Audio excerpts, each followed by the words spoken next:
So, hello and welcome to the very first episode of the Miskatonic AV Club, a Mythos Busters production. I'm Sean, and joining us in our journey tonight, we've got Ian. Hello there. And Scott is joining as well. Good evening. And tonight, guys, we're going to look at some cards. So, you know what? I think looking at the core set cards, there's probably no other... I don't know if I want to use the word simple, but I think when people first open their core box and they look at, these investigators as they're called, there's an investigator that kind of sticks out. They're just like, yep, that's the guy. That's what I pictured when I heard that word. So let's talk about the Guardians. So Ian, would you mind reading our investigator in the Guardian class for the core box? Sure thing. So our Guardian investigator is Roland Banks. He is the Fed, as his subtitle. He has 3 will, 3 intellect, 4 combat, and 2 agility. The agency and detective traits. His his reaction is after you defeat an enemy, discover 1 clue at your location. Limit once per round, which is a key part that you might forget. His Elder Sign effect is +1 for each clue on your location, and he has 9 health and 5 sanity. Okay, and we can't see it on the stream, but you want to just run us through quickly his deck building restrictions? Possibly. Do you have those up, Scott? I do, yeah. Because I do not. All right. So deck size of 30, big surprise. So obviously Guardian cards, 0 to 5. Seeker cards, level 0 to 2. Neutral cards, level 0 to 5. Also, not counting towards the deck size, he gets his Roland 38 special, cover up, and 1 random basic weakness. Speaking of which, Scott, run us through that 38 special. All right. Now I have to pull up the other window. I need 2 monitors. So Alt tab, Scott. It'll change your life. I know, but okay. 3 cost asset, Roland's 38 special. It has 3 icons on it. 1 combat, 1 agility, and then a random or free, whatever. It's item, weapon, firearm, Roland Banks, deck only, and it has 4 ammo uses. And as an action, you can spend an ammo to fight. You get +1 combat for this attack. And if there's 1 or more clues on your location, you get +3 attack instead. And this attack deals +1 damage. Okay. And completing the picture as we look at Roland here, we have his signature weakness, which is cover up, which is a treachery and has the task trait. Revelation, put cover up into play in your threat area with 3 clues on it. In reaction, when you would discover 1 or more clues at your location, discard that many clues from cover up instead. Forced, when the game ends, if there are any clues on cover up, you suffer 1 mental trauma. So Roland, I since I'm talking about cover up at the moment, that mental trauma is probably one of the worst things that this particular investigator could get from his weakness. Yeah. It is. It's interesting though that the ruling has come out that if you happen to resign before the end of the game with cover up still in play, it doesn't actually give you that trauma. Which right. I'm not sure how I feel about that theme wise, but yeah, because he still didn't cover it up. But maybe he's resigning to go cover it up. You know what I mean? He's gonna go trash the files instead. It's like, peace out, guys. I really don't like that ruling. It's like if a cat leaves the house and they didn't cover up what's in the litter box, it's still not covered up. It's still there. So I think the same applies to rolling. I mean, it's a cooperative game. Do as you will. Yeah, exactly. Yeah. But anyway, and then interesting. To go along with that is that as we're finding in this game with the way enemies work, is you think Roland, you see that big beefy 9 on his health, and you go, yeah, this dude's a tank. Mm-hmm. But it turns out tank really means something different in this game, and that 5 sanity is a huge Achilles heel. And in fact, I would go so far as to say, as a PSA, maybe if you're watching this and haven't played it yet, you're just opening the box. Even though Roland kind of like almost seems like he'd make the most sense as your lead investigator for your first playthrough if you're playing with a group. If you can pass that off to someone else, do it, because there's actually a lot of horror pressure on the lead investigator in the core box, and it's not uncommon for Roland to buckle under it. Yeah, he's. I mean, it's him and Daisy, right, that have the 9-5 split or the Mhm. 5-9 split, and they're the only two investigators that I'll use those like bulletproof vest or amulet on when upgrading. It's that 5 is really an Achilles heel. You nailed it, Sean. Yeah, Go on. think you're really taking two things for most enemies. You're taking damage, but also horror. So you really need to be high on both, or at least kind of balance. Like I'd rather have like a 7/7 if I was trying to do some kind of tanky thing. But I think the thing is there isn't really tanks in this game so far. I mean, there's Except for tanks as far as you can Wendy. Oh, like spoiler alert. evade enemies, but I think for the most part, what you're doing is trying to kill enemies as quickly as possible, more so than like, oh, I'm gonna like keep this enemy engaged with me over like 3 or 4 turns. That's not really gonna happen viably. Yeah. So talking about what he's good at. So obviously his highest stat is in combat. He's in the Guardian Hmm. class, whose kind of specialty, as we're told, is enemy management. So obviously he's good at fighting things. Mm-hmm. And as an incidental with that Seeker off class, when fighting things and defeating them, he also gains some clues. So you get some nice action compression in that you're fighting a monster, which presumably, if you have a monster with you, you would have to do anyway.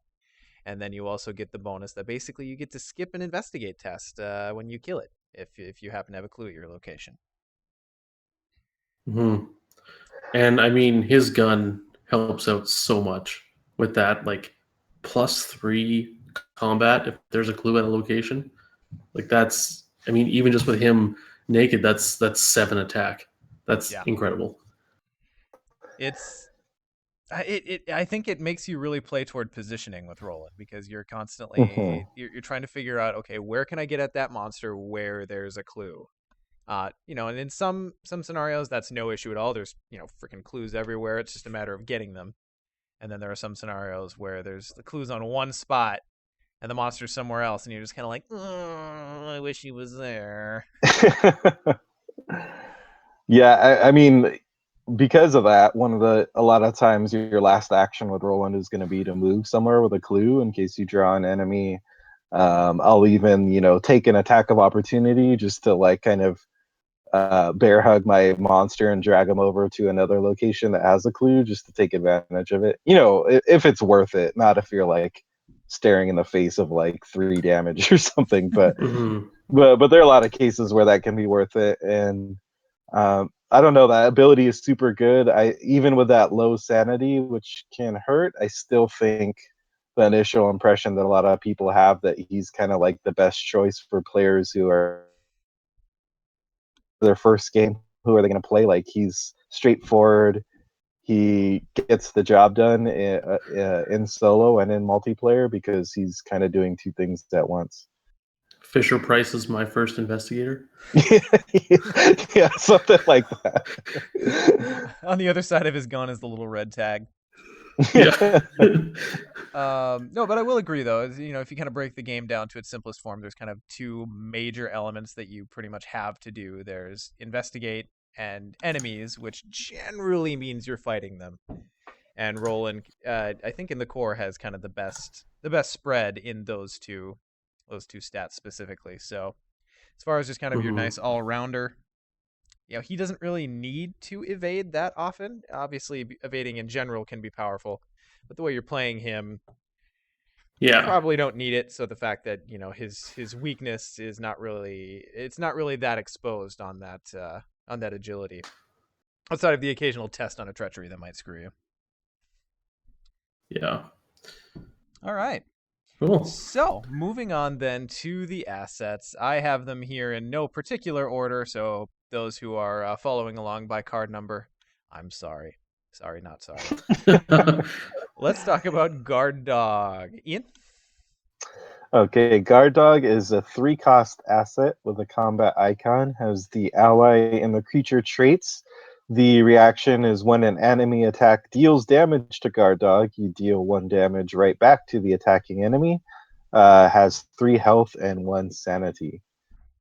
So helpful little pooch there. It's And nice. also Now, takes up the ally slot. Yes, yeah. Importantly, takes up the ally Yeah. slot. this is true, but as kind of something that's meant to soak damage, he is kind of he's in transit anyway, so I think that's less of an issue than if you've got two Yeah. things competing for the same slot and they're both meant to stick on the board. Yeah, absolutely. The other thing to clarify is that the reaction here is when an enemy deals damage, he deals 1 back. So the third damage that you place on Guard Dog will still deal a damage back to the enemy. So you're not Yeah. only going to get the 2 damage out of this. So yeah, I don't know. I I've used him several times because I'm a dog person, so I'll throw dogs and wolves in my deck for no reason at all than just to look at the art. Stark player. Yeah, I am a Stark player. That Wolfie Wolf deck. But I think I like this. It's kind of, I don't know. I find the ability to deal out just the occasional ping of damage here and there to be way more worthwhile than I would have expected before trying it out. You know, being an Agnes player, I can obviously attest to how powerful that can be when you build around it too. Yeah. So you get a little bit of that flavor here with Roland. So now the only thing that gives me pause on this guy is Oh my god. Yeah.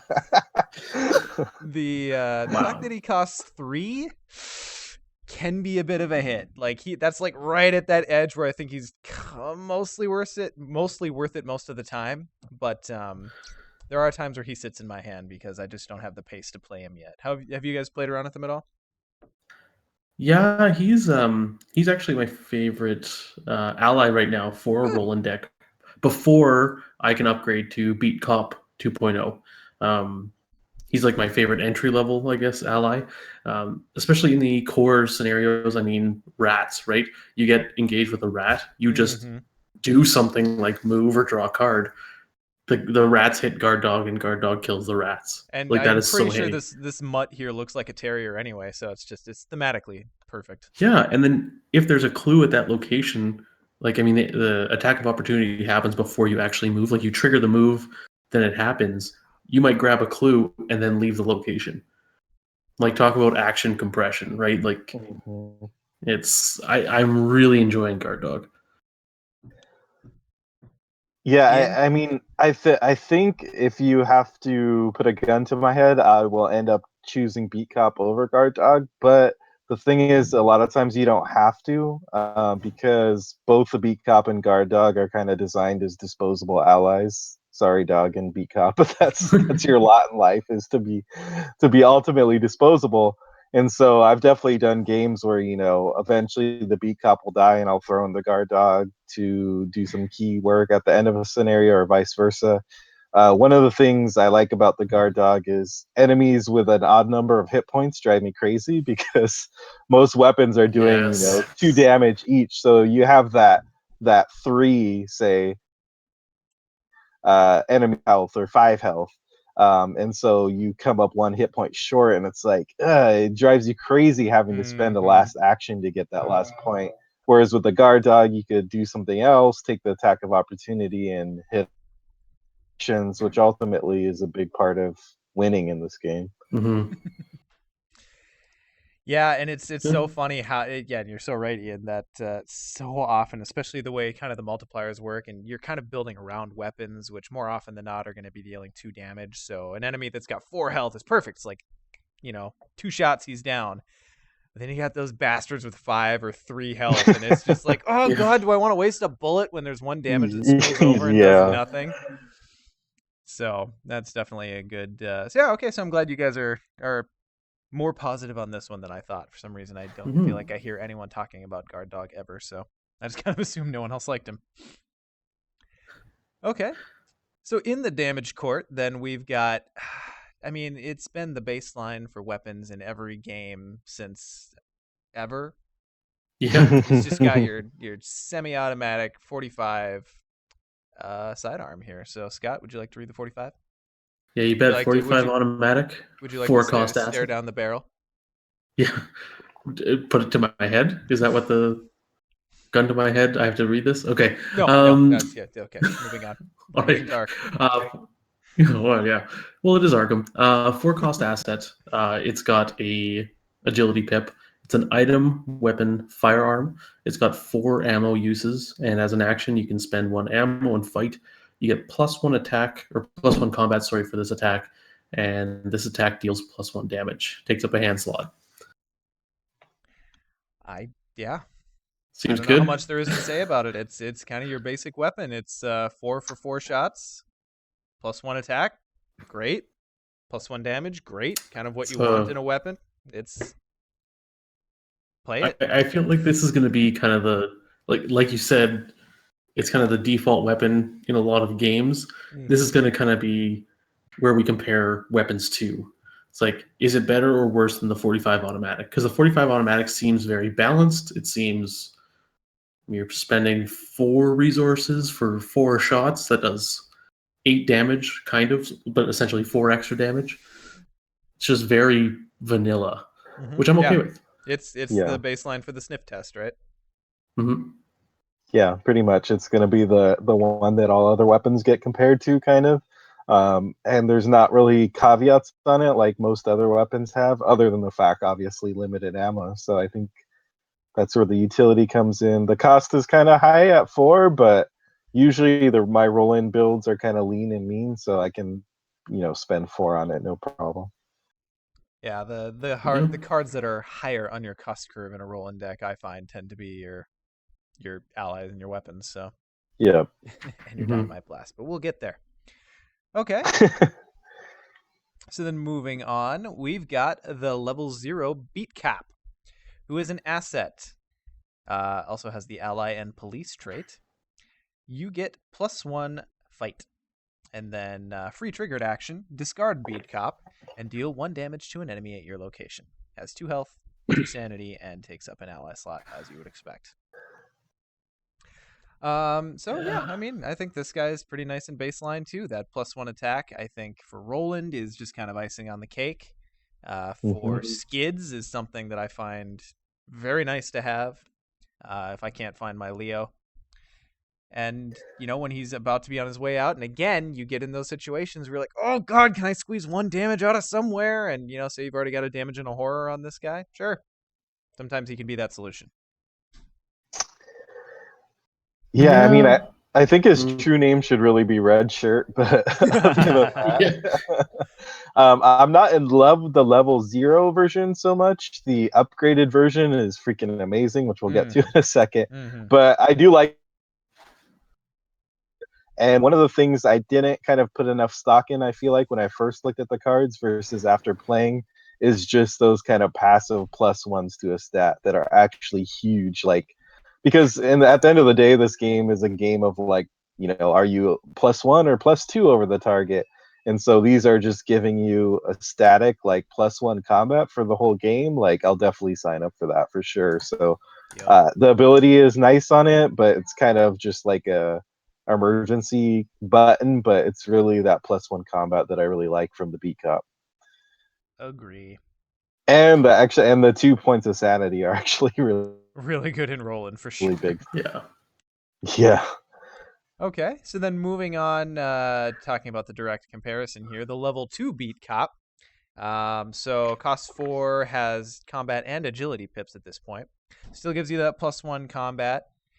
Now his triggered ability is different. So free triggered ability, exhaust Beat Cop and deal a damage to it to deal 1 damage to an enemy at your location. And instead he has 3 health and 2 sanity.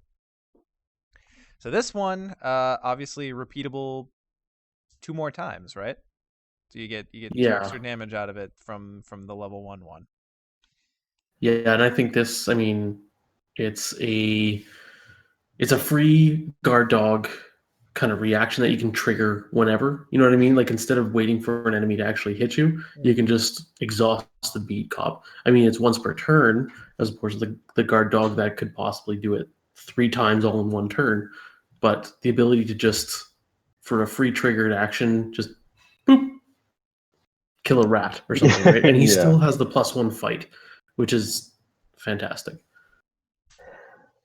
Yeah, definitely. It's that, the fact that it's kind of a free trigger, that it's not going to trigger an attack of opportunity. It just gives you so much like wiggle room for special scenario situations. And just, just in general, what we already talked about with like those kind of like odd number hit points, all those things. I find myself taking the upgraded B cop in a lot of decks that can run it. Yeah, because both Roland and Skids can take this guy, so Mm-hmm. he's not a bad way to spend a couple experience in a Skids deck. Especially since I think Rogue has far less access to kind of direct damage within their own cards, so splashing in the Yeah, for sure. using the Guardian cards within Skids to get access to that is definitely valuable. Yeah, I'm bumping Skids up to 4 combat instead of 3. That helps a lot too. All right, so yeah, seems good. Cool. I think he's worth the 2 experience. Yeah. Especially Oh, totally. if you're Yeah. building Yeah, he's the deep usually like sticky. one of the earlier buys for sure. Mm-hmm. So now I can't remember if it's ever been ruled, so forgive me for this aside, but if you heal damage, can that only come off of your investigator card or can it come off your allies and assets? It comes off the investigator, Yeah. only investigator, unless stated otherwise. Okay. If Okay. Mhm. anytime it says heal, it's only your gator. Okay. That was my Yeah. assumption, but I did want to check it. Yeah. Appropriately enough, we've got, you know what, Scott, you're an EMT by trade. I'm just going to give you this one. all yours. Well, I do a little more than first aid. Thanks, Sean. No, I'm just kidding. Yeah, it has very unrealistic artwork, and it's called First Aid. 2 cost asset with a willpower pip. It's talent and science. Uses Science. three science uses 3 supplies. If First Aid has no supplies, discard it, which is actually quite important. But anyways, action: spend 1 supply, heal 1 damage or horror from an investigator at your location. I feel like the or horror piece is pretty important for a Roland deck. We're rolling, yeah. That seems pretty good. And I Yeah, didn't know that that's first aid came, packed yeah. with some free counseling sessions. But Yeah, I guess mechanically it Yeah, has to be there. you there's a you little drink the rum. special something. Um, so yeah, the versatility is great. I think 2 for 3 uses is not bad. Now it's taking you an action and some resources to throw this down, and it's also taking you an action every time you want to heal one. So I feel like sometimes the pace of the game gets so rough that sometimes you kind of have to chance it. You just have to barge into Mhm. the room with 2 sanity left. But yeah, there are other times where you actually have a moment where you can sit down and pluck some of that off. How have you guys been on this card? Has it gone in as a 2 of, a 1 of? Have you found it actually useful? I'm on the lower end on this card. It's a 1 or a 0 for me currently. Yeah. Yeah, the action cost is too much to me. I'd rather just play the Elder Sign amulet and just give myself 4 more sanity for a 1-shot action instead of having to heal the sanity off myself. Uh-huh. Yeah, I'm not the hugest fan of this card. Like, I'm glad it exists, and I think there are situations and kind of like multiplayer deck combinations that might be useful.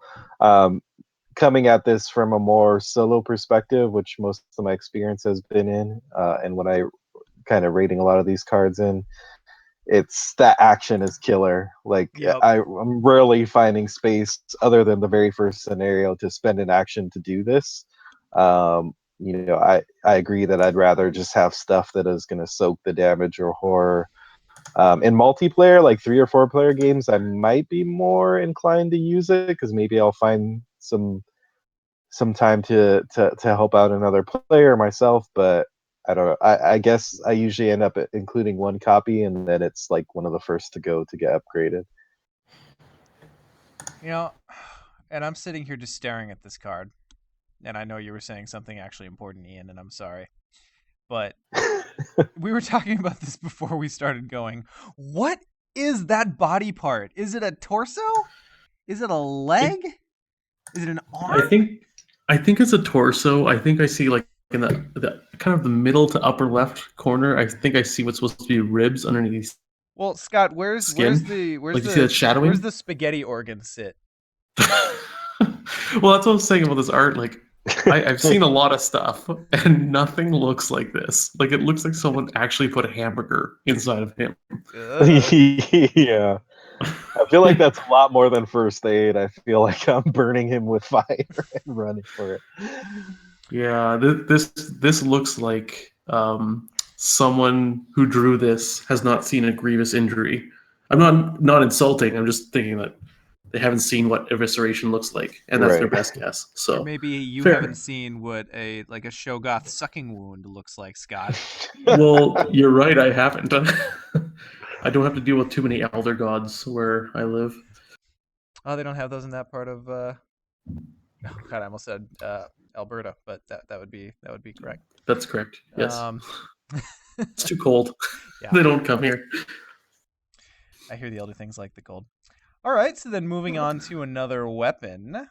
I believe someone in this podcast is on record saying that this is the best weapon in the box. But That was you, Ian, right? they were balked at and scoffed upon. So this is the machete, which is a level 0 asset, has 1 fight icon, has the item, weapon, and melee traits, has action, fight. You get +1 fight for this attack. If the attacked enemy is the only enemy engaged with you, this attack gets +1 damage. So Seems pretty good. yeah, comparing it to the 45, Just a bit. you get it costs less. It does not have Yep. uses, so it sticks with you. Yep. And for a condition that I don't think is that hard to fulfill, you get the same damage bonus. Now, there will be situations where this condition just happens to go awry. You happen to get engaged with another enemy. Sometimes they do swarm you. It will happen. But honestly, I think there's more times where you're like, oh God, I've only got 1 shot left on my 45. What do I do? Then there are times where it's like, oh God, I got engaged with 2 enemies. I'm not going to get my damage bonus. So for that reason, I hold that the machete is the better overall weapon, and especially so in lower player counts. Yeah, I definitely agree. I would agree that it's the best in the box, and anyone who can take it definitely goes in there. That restriction has come back to bite me, but that's why, if you're including the machete, you're likely also including, generally how I'm running it is 2 copies of machete and then 2 copies of something else, like say the 45, because that other weapon will bail you out when the machete is restricted for some reason. So, it is something to keep in mind, but it doesn't stop it from being kind of this like amazing weapon that's never going to run out of bullets on you. Yeah, and I think if we're using the 45 as kind of, the watermark or whatever you want to call it, like where we judge weapons, I think the machete is better just because it doesn't run out. It does have a downside, but if you do have a different way of dealing with an enemy, like a gun, I mean, if you get engaged with 2 guys, you shoot one of them and then you hack the other one to death, and Bob's your uncle. There you go. Yeah. Well, and I think a lot of people kind of forget that the engage mechanic exists. Like, you can spend an action, or someone else can spend an action to engage an enemy. You can engage it back. Like, you can kind of pass enemies around willy-nilly as, well, not willy-nilly. I'm pretty sure engagement causes it causes an attack of opportunity, doesn't it, if you were to engage another enemy? If you already have an enemy with you, Yes. yeah. Okay. Yeah. But anyway, I don't think that this condition is that conditional, especially in solo. If you're playing true solo, it's rare that you're going to unexpectedly get 2 enemies engaged with you. It will happen, but it is rare. Mm-hmm. So I'm very positive on the machete. Yes. Yeah. Full endorsement. If you Put the couldn't stamp tell. on it. I'm Commander Shepard, and this is my favorite edge blade on the Citadel. the AV club at the Miskatonic University just comes equipped with machetes. That's what you get instead of a membership pin. You get a machete. Sounds like a great membership pin. Yeah, it totally is. So Cool. then moving on to the first of kind of each of these. I suppose we should just call them talent, since that's the name that's actually written on the card. These talent cards Yeah. that are in the core set. Ian, I believe it's your turn for physical training. Alrighty, so this is physical training to a will and a combat icons. There are two free triggers on it. The first is to spend one resource to get +1 will for this skill test, so only lasts for that particular skill test. And the other one is to do the same thing, spend one resource to get +1 combat for the skill test. So like Sean was mentioning, it's kind of the first of a series, and each class's talent kind of boosts a different combination of stats. And they tend to be the ones that class is already pretty good at. Tend to.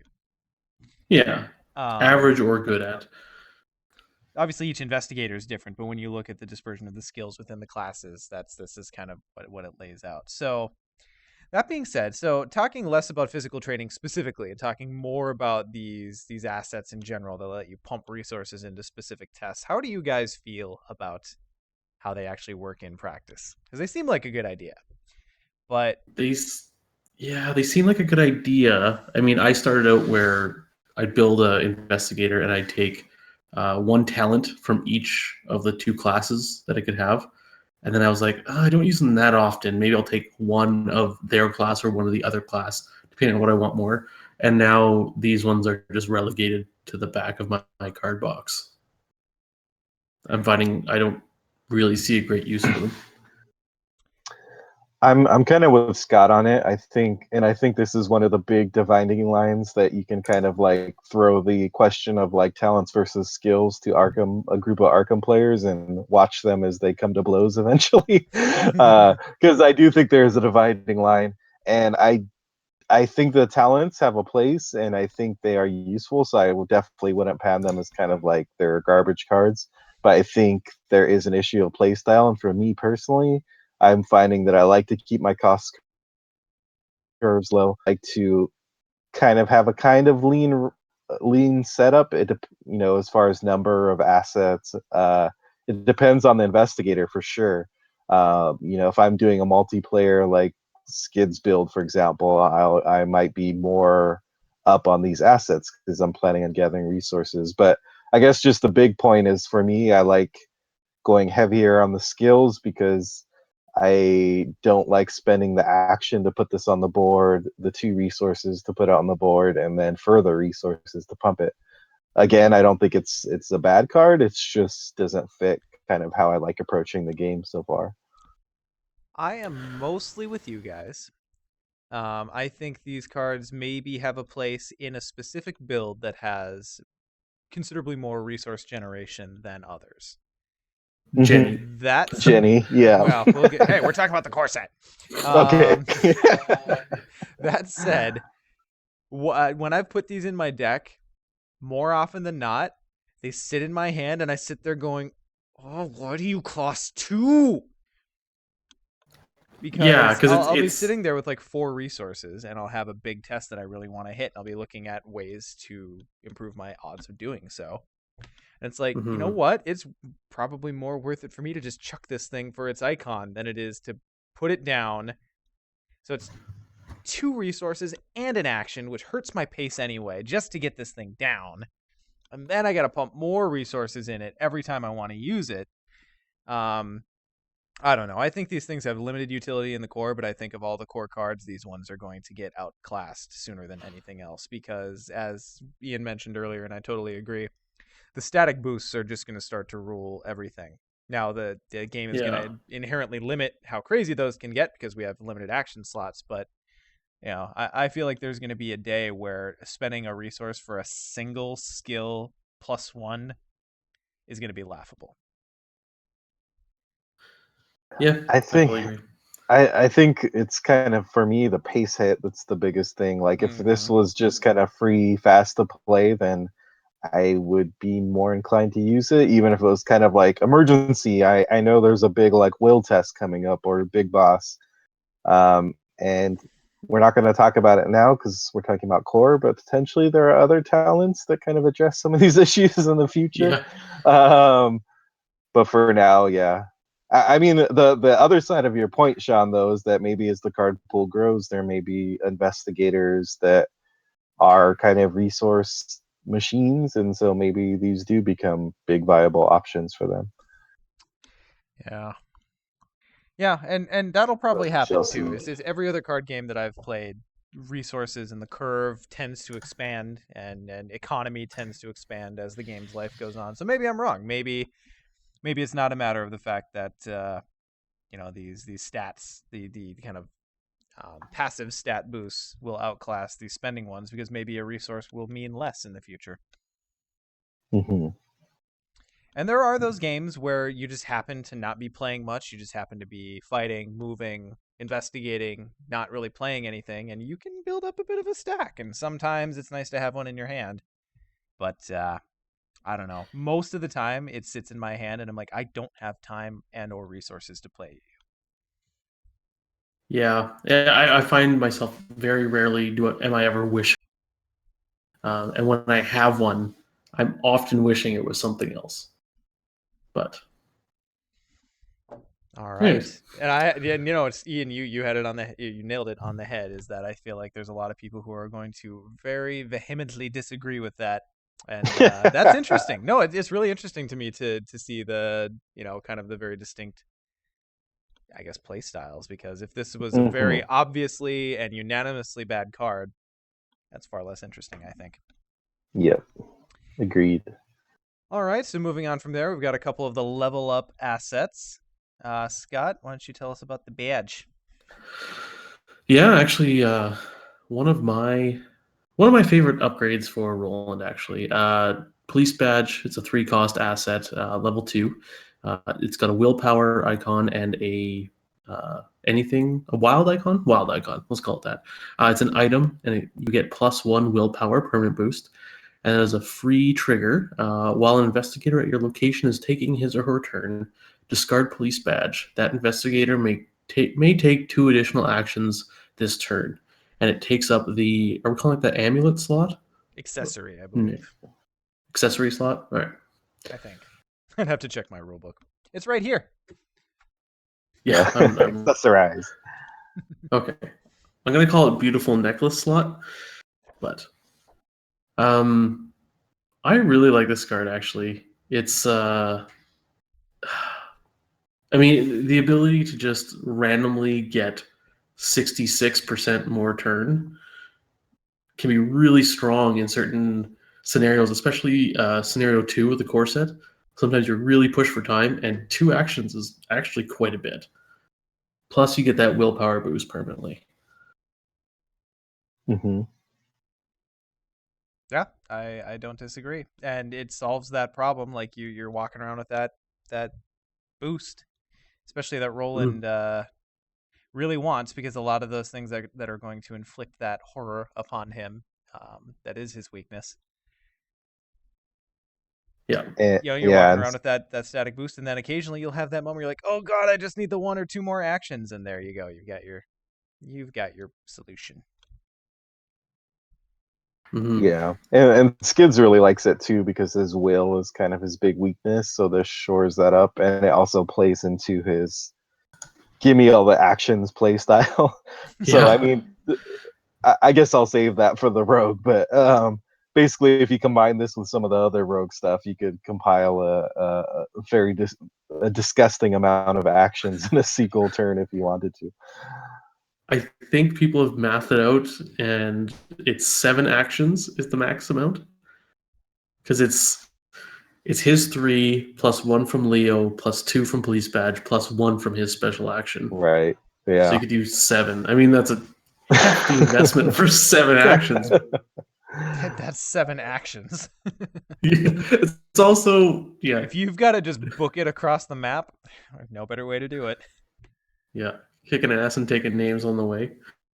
And what I like about this is that its flexibility for multiplayer is totally there. So it's obvious that, hey, on myself, I could use Yes. this, great, whatever. But if you've got that moment where someone's like, oh, I could get 3 more damage on this guy if I just had 1 more action, you're like, oh, all right, take it. Beat that boss, compadre. Yep. And you know what? The only time I've done scenario 2 and actually got all 6 cultists on in the core, I was playing with my wife, and police badge, I had it in my tableau and I used it on her character, and that was like we just needed those 2 more actions, and it was absolutely perfect. And yeah, 6 cultists later, we were very happy. So, Screenshot or it didn't happen. how do you screenshot a? Never mind, like an actual live play How do you game. screenshot life? Yeah. It's called a picture camera. camera. It's called a picture camera. Oh, do I This take must one of be them one of those new photographs? picture cameras. Just have everyone hold still for about 30 minutes. All right, so then moving on to the last asset, we've got the shotgun, which I think is going to be a fan favorite from now until the end of the game. It's a 5-cost, level 4 asset. It's got 2 fight pips, item, weapon, and firearm traits, 2 ammo, and action. Spend 1 ammo to fight. You get +3 for this attack. Instead of its standard damage, this attack deals 1 damage for each point you succeed by, minimum of 1 to a maximum of 5. If you fail and would damage another investigator, this attack deals 1 damage for each point you fail by, minimum of 1, maximum of 5. And unsurprisingly, this takes up 2 hands. Yeah. So this is, I mean, this is your boss killer, right? Pretty or much. friend killer. There's that too. I'm sure there's a fair few stories out there. I miss having Nick for this one because he gets excited for this card. He gets excited for all the wrong reasons. Yeah, that's true. That's a Nick's thing. the guy who would fire at an enemy engaged with you, even if he had the action open to engage that enemy, just to see what happens. Seems fair. And then draw the tentacle. So yeah, I mean, in the core set, it's killed a fair few bosses for me. Sadly, Skids can't take it, so it is a Roland only card in the core. But yeah, I mean, if you're gonna cap an enemy, there's few better ways to do it. It is really awesome. It's like that coup de grace, but I find it really expensive, both in cost because you only get 2 uses, and in XP. Mm-hmm. Like I feel maybe now we're out of the core set and No, we're not. starting Not our for next. this review. We're not. Okay, but I'm saying like in the future when we have eight scenarios or 8 scenario campaigns, I think we're going to generate a decent amount of XP, and this might be an option. I'm finding the core set. I don't know if I want this or if it's worth putting 2 copies and getting for the 8 XP kind of thing. I don't know. I'm Do kind you of ever mixed. buy 2 copies? I mean, if you've got this That's down, also, how yeah. happy are you to draw your second one? Yeah. I don't That's know. fair. I like this card, but I personally would only ever put 1 of in the deck because I think it's overkill for Yeah. most enemies in the game. It is super fun. I will give you Yes. that. Fun Incredibly factor fun. is huge. Yeah, the XP cost is huge, and I do like using it, but I don't know. I feel like this is kind of a scenario specific type thing, and maybe if you know something big is coming up, you take it. But for most cases, it's just gonna kind of slow down the growth of your deck and the pace of what you're doing too much. Like you guys said, overkill. So definitely glad it exists, but it's not something that I'm gonna like take all the time. And I think And probably I in mean, multiplayer where there's more specialization kind of open to you, the value for it increases because you can build a gator that is just a monster hunter. And then this goes in no problem because that's what they're doing. And it doesn't matter that it hurts the pace of the rest of their deck because their deck's not doing anything else. But yeah, for maybe a solo Roland build, maybe not quite as valuable, though still really fun. Mr. Trench in the chat raises a good raises a good point. I mean, why not put 1 shotgun in with 2 extra ammos? Mhm. Seems like a better idea. I like It extra. is, yeah. We'll get to that card, but that's shotgun with like 5 shots in it. Seems okay, I guess. yeah, that's just fun. Well, and I think as the game goes on, we're gonna get more and more search, and if we start to get something that perhaps goes and finds a weapon for you, or finds a firearm specifically, or something along those lines. Um, Hmm. the kind of swinginess of it, the fact that it's overkill for most, but when you need it to kill a boss, you can go get it. That would be the ideal. So yeah, Hmm. I shotgun. mean, the extra ammo could also be used on like Roland's gun, which is Mhm. amazing. But I guess we should wait till extra ammo. I'll shut up now. Yeah. Yeah. And I think as much as the 45 is going to be kind of the baseline for your starting weapons and kind of weapons on the lower end, the shotgun's probably going to be what we're comparing all the big ass weapons to, as we continue to get them. Yeah, absolutely. All right. So moving on to events. First one here I think is pretty straightforward. I forgot whose turn it is. Ian, go. Events is a 1-cost event with 2 intellect icons. It has the insight trait, fast keyword, play after you defeat an enemy, and you discover 1 clue at your location. So basically, a Roland in your pocket. Just as I suspected. It was a Yorkshire Terrier. That damn guard dog. He's the one who did it. So okay, so first question is, do you play this in Roland to double down on that kind of ability? And then the second question is, do you play this outside of Roland to emulate that ability? Is it worth it all the time? What do you guys think? I find I put 1 or 2 when I'm building Roland. I put 1 or 2 in to start, but often 1 copy of that usually gets upgraded into something else. Um, but I mean, the pips are also great, right? The 2 Mhm. intellect. If you just need to investigate, it's also just a great card to check to that, or to help one of your allies if you have one. Um, it's okay for its cost. It's not anything crazy good, but I mean, it also gets around some high. So Yes, and I think that's yeah. probably its best use is there's some investigators that have just a hard time dealing with Force Shroud and up, and Hmm. sneaking around Mhm. it like this is a great way. Yeah, it's a good accelerator, and like Scott mentioned, the icons are super helpful. It's kind of doing the work of a skill for you if you're not using it for anything else, which I've definitely used it for. Uh, I- I've thrown it into skids because sometimes you can struggle with investigating the higher shroud stuff. So yeah, it's not like auto 2 in every deck, but it's something that makes its way in more often than not in some form, even if it's 1 copy. I think So, if it do was you think? free, it would be like broken. I would say Yeah, that. it definitely needs to cost you something. Yeah. Um, yeah, I'm pretty positive on it, and outside of Roland, we kind of assume Roland's a little bit more well-rounded than probably most investigators, or sorry, most guardians are probably going to be.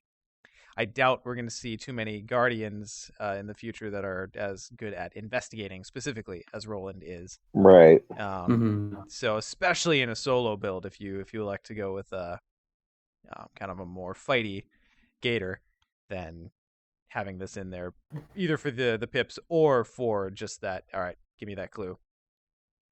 I think this is going to be a Hmm. staple going forward for in those cases. Yeah. Hmm. Okay. Scott, do you want to talk about the next card that has a giant naked mole rat swinging at an office park ranger? I would love to. One of my favorite events, actually. So, 1 cost event is Dodge.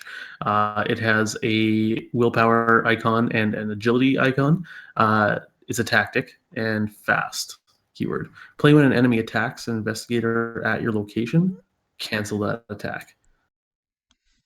This is a really great get out of jail free card, especially Hmm. for 1. The amount of times that this card has saved my bacon or another ally I'm playing with, like, it's just the fact that it's at at your location, it's an incredible card.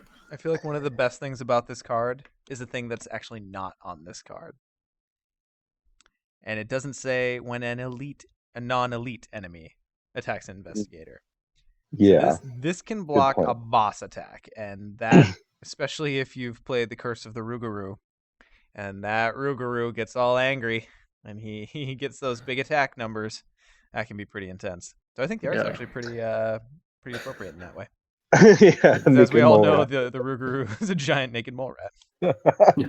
When Cthulhu comes to swallow your soul, pay 1. It doesn't happen. Yeah. Yep, just dodge it. It's no problem. Yeah. Just dodge.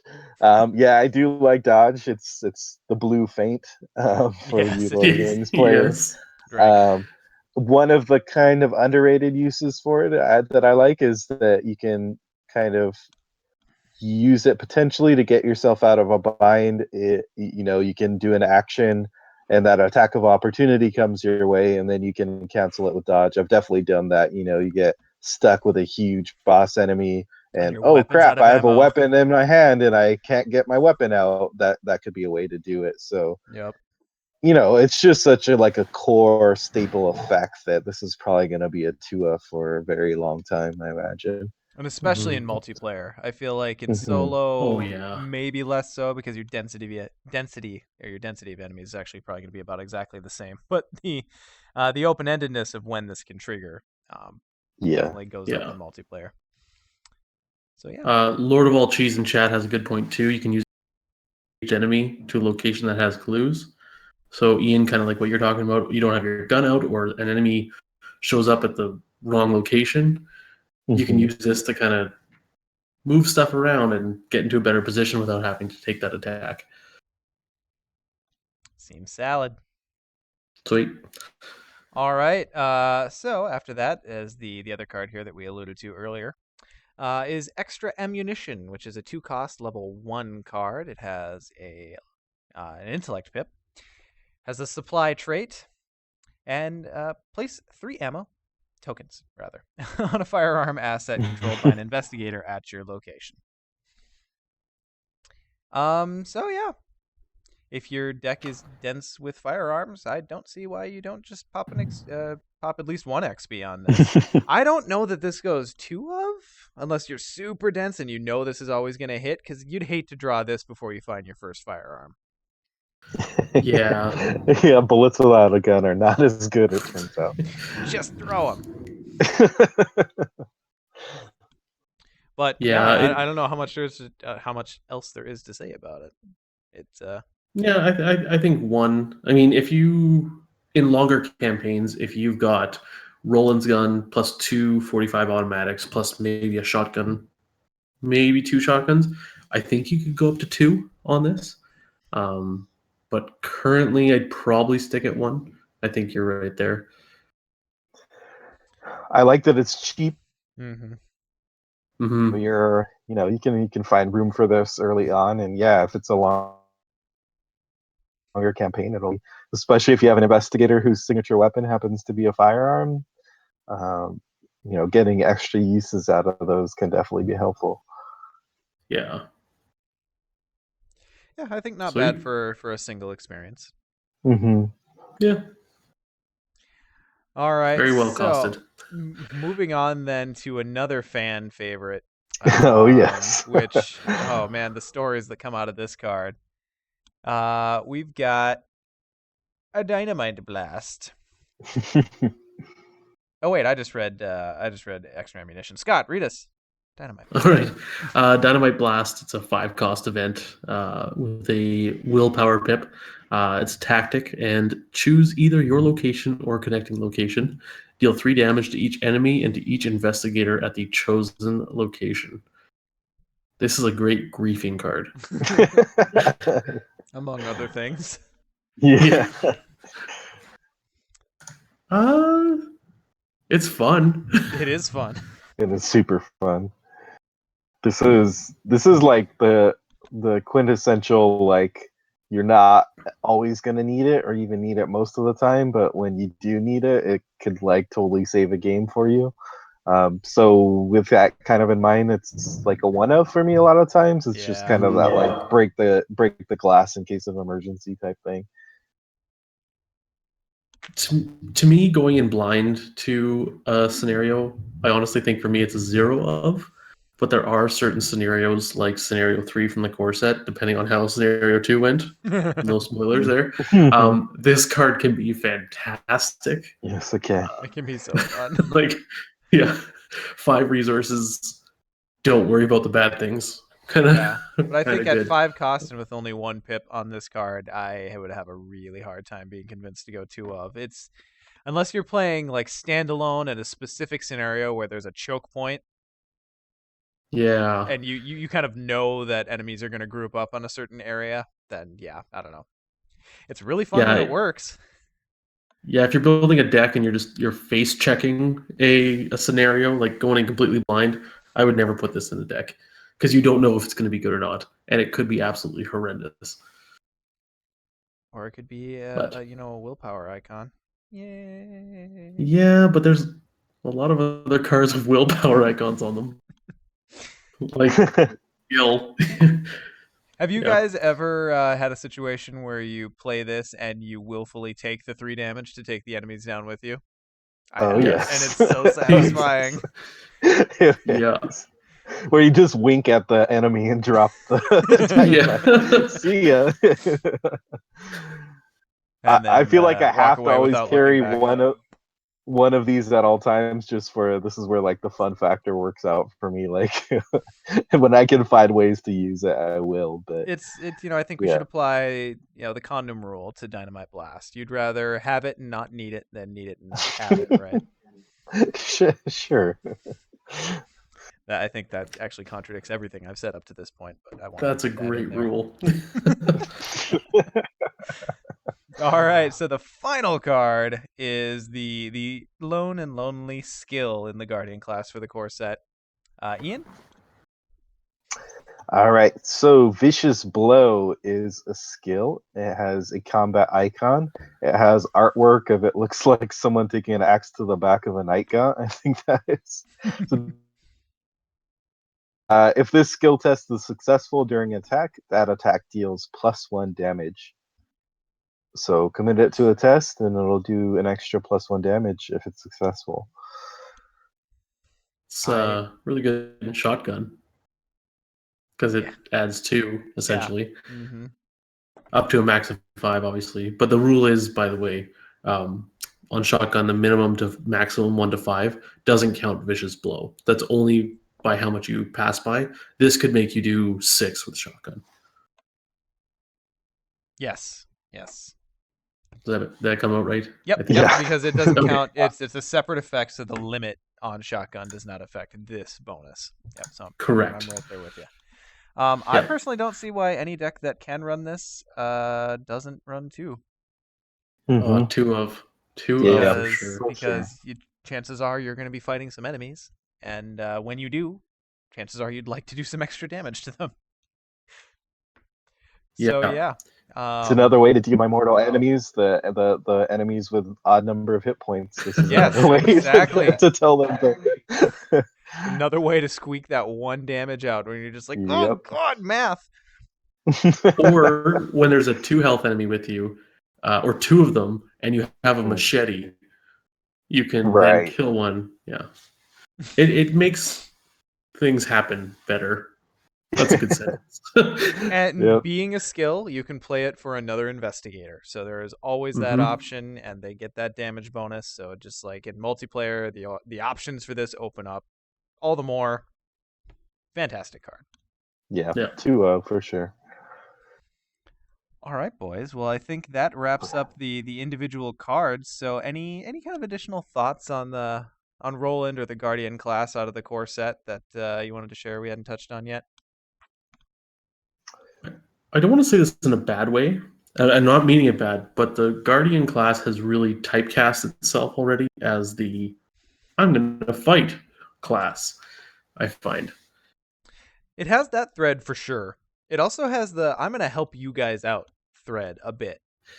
I feel like it Yeah. doesn't do it as much in the core, but in some of the spoilers we've seen going forward, and some of the cards we've already gotten post core, Mhm. it Sean, we're tends to only talking be. about the core. Oh God, I'm sorry. But it does seem like it's going to be, and I think First Aid is probably the better example of that out of the core cards. The fact that you can heal anyone else.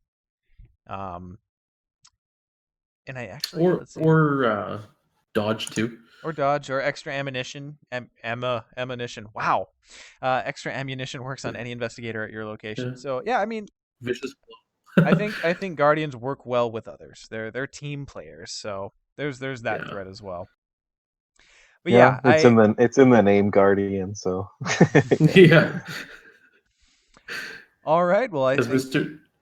go on. yeah, I mean, I guess my final thought is I just think they have a really solid basis in the core. There's only a couple cards that we kind of identified that are a little more marginal. But overall, I think combat's such a huge part of the game, and these Guardian cards do it so well that it's kind of a lot of these cards. I don't think we're going to be looking back at in a couple years and like saying, "Oh, this is complete garbage." Mm-hmm. And that's always the conceit with a core set, right? So hopefully, the more that's the case, the Yeah, better, we are. And I'm Yeah. fairly confident that that we won't see too much become obsolete in this game, even if it becomes maybe a little bit more marginal. Agreed. All right, well, that wraps it up for the Guardian core set reviews. If you enjoyed this, do subscribe to our channel. Also, join the Mythos Busters podcast, which is kind of what we actually do. This is just kind of a fun side project, at least in our minds. And you can find us there at wordpress.com/myth. No, what is it? Is it? MythosBustersPodcast.wordpress.com. That's the one. Thanks, Scott. We No also problem. have a Discord channel that you can join. So that's discord.me/mythosbusters for some fun discussion. You can follow us on Twitter at mythosbusters. And I'm sure there's another venue I'm forgetting. Oh, yeah, we have a Facebook page. So come out and follow us there because we post fun pictures of games and occasionally have contests where you can win crap. So thanks, everyone, for watching. And we will see you next time for the Miskatonic AV Club.